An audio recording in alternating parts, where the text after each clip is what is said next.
Hello, my name is Ruby Williams, and in this video I will be discussing the plasticizer controversy.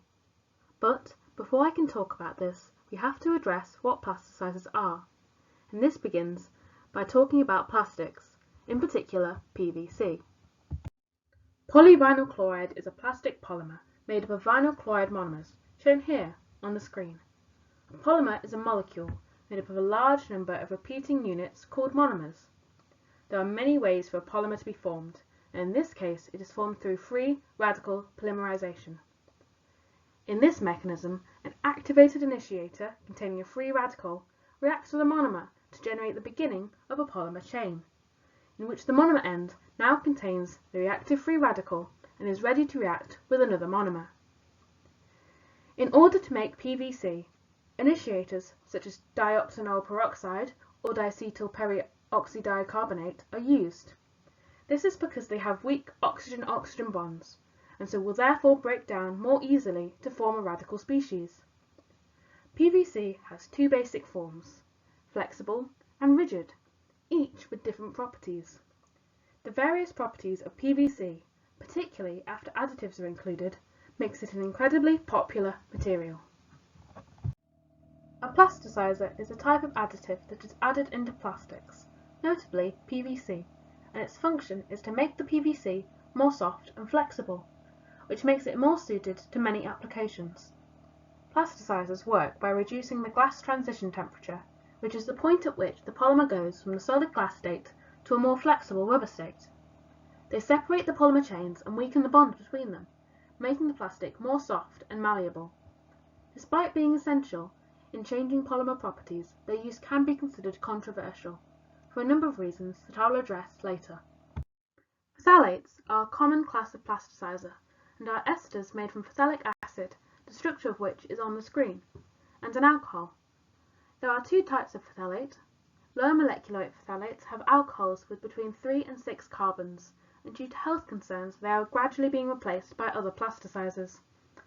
High molecular weight phthalates have 7 or more carbons in the alcohol and are more commonly used in industry, but these too are starting to be replaced. Bis-2-ethyl hexyl phthalate, also known as DHP, is the most common member of the class of phthalates. It's used as a plasticizer, commonly in PVC. It's also classified as an irritant and a teratogen, which is something that can cause the malformation of an embryo. Despite this, it has many applications in a wide variety of industries. One thing that DHP and other phthalates are commonly used in is medical devices, such as all kinds of medical tubing, blood bags, and oxygen masks.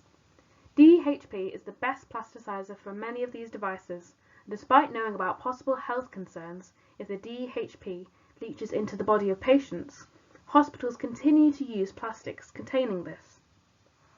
This is because the risk of complications is usually way lower than the risk of not having and using these medical items. Alternatives are available, but they aren't as effective.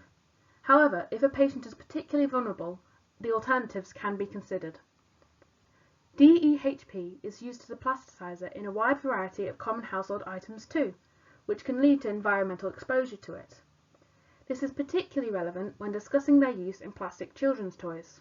Children, particularly young ones, are more vulnerable to phthalate exposure due to their frequency of putting these objects in their mouth and their small size. Whilst the actual acute toxicity is low, there are several possible side effects and downsides to long-term exposure. The major downside to phthalates is that they are an endocrine disrupting chemical, meaning that they have an effect on the endocrine system, shown on the left, and the hormones that they produce. One way it does this is by mimicking estrogen, which in turn inhibits testosterone. There are many things linked to testosterone inhibition, including changes in hormone levels, an impact on reproductive organs, and possibly fertility. Some studies connect concentrations of phthalate metabolites in adult male urine to sperm quality, mobility, concentration, and possibly sperm DNA damage.